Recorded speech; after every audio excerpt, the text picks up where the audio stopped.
बोलो शंकर भगवान की जय होवे। नमस्कार, मेरे चैनल में आप सभी का स्वागत है। शिव महापुराण में आइए प्रारंभ करते हैं। गजाननं भूतगणाधिसेवितं कार्तिकेयं उमासुतं शोकविनाशकारकं नमामि विघ्नेश्वरपादपङ्कजं नीलाम्बुश्यामलकोमलाङ्गं सीतासमारोपितवां भागं पाणुमासायं चारुचापं नमामि रामं रघुवंशनाथं कर्पूरगौरं करुणावतारं संसारसारं भुजगेन्द्रहारं सदा वसन्तं नित्यारविन्दे भवं भवानी सहितं नमामि। त्वमेव माता च पिता त्वमेव बन्धुश्च सखा त्वमेव विद्या द्रविणं त्वमेव सर्वं मम देवदेव गुरुर्ब्रह्मा गुरुर्विष्णु गुरुर्देव महेश्वरा गुरु साक्षात् परब्रह्म तस्मै श्री गुरुवे नमः। आनंद कर सब संकट दूर, जो सेवक पढ़े सदा रहे भरपूर। तुम दाता मांगता दिया तुम्हारी खाए, तुम ऐसी जगदाता माता छोड़ तुम्हें और किस दर जाए। भवानी दाहिनी सिद्धि करें गणेश, पंचदेव रक्षा करें ब्रह्मा विष्णु महेश। सर्वे भवन्तु सुखिनः सर्वे सन्तु निरामया सर्वे भद्राणि पश्यन्तु मा कश्चित् दुःखभाग् भवेत्। ॐ नमः शिवाय ॐ नमः शिवाय ॐ नमः शिवाय ॐ। जिससे श्रवण कर मिट जाती है जन्म जन्म की व्यथा, यही है शिव शंकर की कथा, यही है भोले बाबा की कथा। ओम नमः शिवाय ओम नमः शिवाय ओम नमः शिवाय ओम नमः शिवाय ओम नमः शिवाय ओम नमः शिवाय ओम नमः शिवाय ओम नमः शिवाय ओम नमः शिवाय ओम नमः शिवाय। सभी को मेरा प्रणाम। आइए शिव महापुराण में प्रवेश करते हैं। कल हमने आप लोगों को पढ़ाया था, सुनाया था कोटि रुद्र संहिता का 24 और 25वां अध्याय। अब आज हम आपको इसके आगे का सुना रहे हैं। पत्नी सहित गौतम की आराधना से संतुष्ट भगवान शिव का उन्हें दर्शन देना, गंगा को वहां स्थापित करके स्वयं भी स्थिर होना, देवताओं का वहां बृहस्पति के सिंह राशि पर आने पर गंगा जी के विशेष के महत्व को स्वीकार करना, गंगा का गौतमी या गोदावरी नाम से और शिव का त्र्यंबकम ज्योतिर्लिंग के नाम से विख्यात होना। आज हम इन दोनों ही महिमाओं का वर्णन करेंगे। बोलो शंकर भगवान की जय होवे, जय जय होवे। सूत जी कहते हैं, पत्नी सहित गौतम ऋषि के इस प्रकार आराधना करने पर संतुष्ट हुए भगवान शिव वहां शिवा और प्रथम गणों के साथ प्रकट हो गए।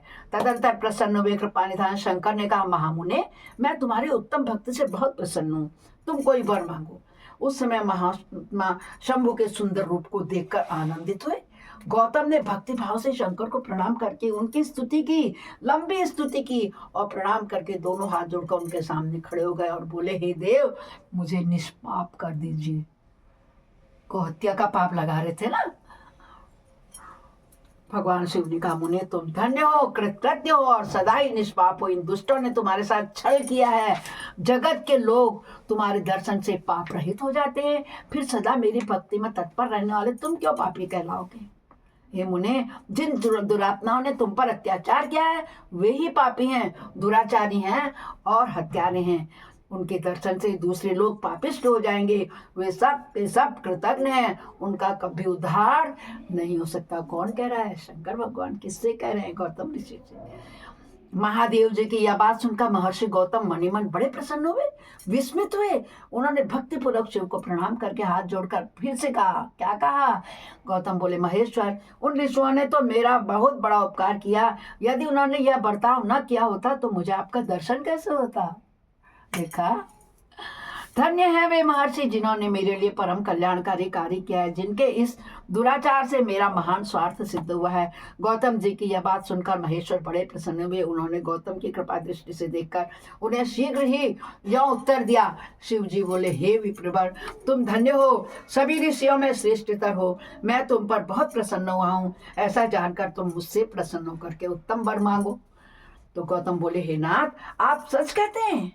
तथापि 5 आदमियों ने जो कह दिया था या कर दिया था वह अन्यथा नहीं हो सकता, अतः जो हो गया सो हो रहा है। देवेश, यदि आप प्रसन्न हैं तो मुझे गंगा प्रदान कीजिए और ऐसा करके लोक का महान उपकार कीजिए। बोलो गौतम ऋषि की जय हो। इंसान अपने लिए मांगता है, मगर ये देखा अन्य लोगों के लिए गंगा मांगी कि जिससे सबका कल्याण होएगा, इससे सबका कल्याण होगा, लोगों का महान उपकार होगा। आपको मेरा नमस्कार है, नमस्कार है। यूं कहकर गौतम ने देवेश्वर भगवान शिव के दोनों चरण विद्य पकड़ लिए और लोकहित की कामना से उन्हें नमस्कार किया। तब शंकर देव ने पृथ्वी और स्वर्ग के सारभूत जल को निकालकर, जिसे उन्होंने अब पहले से ही रख छोड़ा था, और विवाह में ब्रह्मा जी के दिए हुए जल में से जो कुछ शेष रह गया था वह सब भक्तवत्सल शंभु ने उन गौतम ऋषि को दे दिया, गौतम मुनि को दे दिया। उस समय गंगा जी की जल परम सुंदर स्त्री का रूप धारण करके वहां खड़ा था। तब मुनिवर गौतम ने उन गंगा जी की स्तुति करके उन्हें प्रणाम किया। क्या बोले गौतम जी ने, क्या स्तुति की? हाथ जोड़ के आप लोग भी मने मन कीजिए। हे गंगे, तुम धन्य हो, कृतकृत्य हो, तुमने संपूर्ण भुवन को पवित्र कर दिया है, इसलिए निश्चित रूप से नरक में गिरते हुए मुझको तुमको वे पवित्र कर दो। तदंतर शिव ने गंगा से कहा, देवी तुम मुनि को पवित्र करो और तुरंत वापस न जाकर वस्त्र मनु के 28वें कलयुग तक यहीं रहना। गंगा ने कहा, महेश्वर, यदि मेरा महात्म्य सब नदियों से अधिक हो और अंबिका तथा गणों के साथ आप भी यहाँ रहें, तभी मैं इस धरातल पर रहूंगी। जय हो गंगा मैया की। गंगा जी की यह बात सुनकर भगवान शिव बोले, गंगे तुम धन्य हो, मेरी बात सुनो, मैं तुमसे अलग नहीं हूँ, तथापि मैं तुम्हारे कथनानुसार यहाँ स्थित रहूंगा, तुम भी स्थित रहो। अपने स्वामी परमेश्वर शिव की यह बात सुनकर गंगा ने मने मन प्रसन्न हो उनकी बुरी बुरी प्रशंसा की। इसी समय देवता, प्राचीन ऋषि, अनेक उत्तम तीर्थ और नाना प्रकार के क्षेत्र वहां आ पहुंचे। उन सब ने बड़े आदर से जय जयकार करते हुए गौतम, गंगा और गिरिशाई शिव का पूजन किया। तदंतर उन सब देवताओं ने मस्तक झुका, हाथ जोड़कर उन सबकी प्रसन्नता पूर्वक स्तुति की। उस समय प्रसन्न हुई गंगा और गिरीश ने उनसे कहा, हे श्रेष्ठ देवताओं, वर मांगो, तुम्हारा प्रिय करने की इच्छा से वह वर मैं तुम्हें दे देंगे। देवता बोले, हे देवेश्वर, यदि आप संतुष्ट हैं और सरिताओं में श्रेष्ठ गंगे, यदि आप भी प्रसन्न हैं, तो हमारा तथा मनुष्य का प्रिय करने के लिए, कल्याण करने के लिए आप लोग कृपा पूर्वक यहीं निवास करो। गंगा बोली, देवताओं, फिर तो सबका प्रिय करने के लिए आप लोग स्वयं ही यहाँ क्यों नहीं रहते? मैं तो गौतम जी के पाप का प्रक्षालन करने के लिए आई हूँ, उसी तरह लौट जाऊंगी। आपके समाज में यहाँ मेरी कोई विशेषता समझी जाती है? इस बात का पता कैसे लगेगा? यदि आप यहाँ मेरी विशेषता सिद्ध कर सकें तो मैं अवश्य यहाँ रहूंगी, इसमें कोई भी संशय नहीं है। बोलो गंगा मैया की जय होवे। सब देवताओं ने सरिताओं में श्रेष्ठ गंगे, सबसे परम सुहृद बृहस्पति जी जब सिंह राशि पर स्थित होंगे, तब हम सब लोग यहाँ आया करेंगे, इसमें संशय नहीं है। 11 वर्षों तक लोगों का जो पातक या प्रक्षालित होगा, उससे मलिन हो जाने पर हम उसी पाप राशि को धोने के लिए आदर पूर्वक तुम्हारे पास आएंगे। हमने यह सर्वथा सच्ची बात कही है। सरिद्वरे यानी गंगा सरिताओं में उत्तम सरिद्वरी महादेव, अतः तुमको और भगवान शंकर को समस्त लोगों का अनुग्रह तथा हमारा प्रिय करने के लिए यहाँ नित्य निवास करना चाहिए। गुरु जब तक सिंह राशि पर रहेंगे, अभी तक हम यहाँ निवास करेंगे, तभी तक रहेंगे। उस समय तुम्हारे जल में त्रिकाल स्नान और भगवान शंकर का दर्शन करके हम शुद्ध हो जाएंगे। फिर तुम्हारी आज्ञा लेकर हम अपने स्थान को लौट जाएंगे। सूर्य जी कहते हैं, इस प्रकार उन देवताओं तथा महर्षि गौतम के प्रार्थना करने पर भगवान शंकर और सरिताओं में श्रेष्ठ गंगा गंगा दोनों वहां उपस्थित हो गए। वहां की गंगा गौतमी गोदावरी नाम से विख्यात हुई और भगवान शिव का ज्योतिर्मय लिंग त्र्यंबकम नाम से कहलाया। यह ज्योतिर्लिंग महान पातकों का नाश करने वाला है। उसी दिन से लेकर जब जब बृहस्पति सिंह राशि में स्थित होते हैं तब तब सब तीर्थ क्षेत्र देवता पुष्कर आदि सरोवर गंगा आदि नदियां तथा श्री विष्णु और देवगण अवश्य गौतमी के तट पर पधारते हैं और वहां वास करते हैं।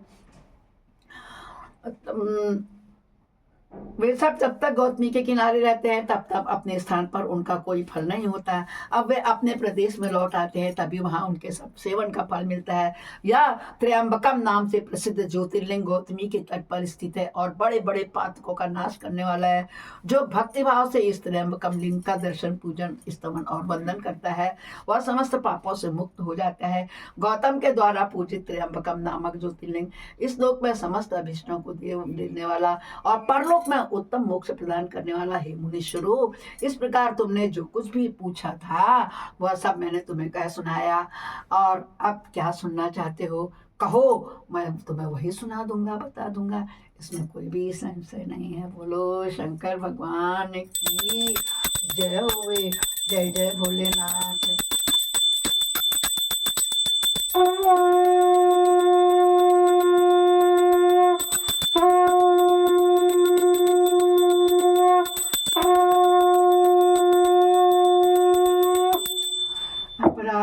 सहस्राणि क्रियन्ते अनिशम्मया दासोऽयमिति महमत्वं क्षम्यस्व परमेश्वर। आवाहनं न जानामि विसर्जनं पूजां च न जानामि क्षम्यतां परमेश्वर। मंत्रहीनं क्रियाहीनं भक्तिहीनं सुरेश्वर यद् पूजितं मया देव परिपूर्णं त्यजतु। ये शंकर भगवान अहर्निश सुबह शाम गलती से जो हमसे पाप हो जाते हैं हम तो करना ही नहीं चाहते। हमारा तो एक ही उद्देश्य है, बुरा मत कहो, बुरा मत देखो, बुरा मत सुनो।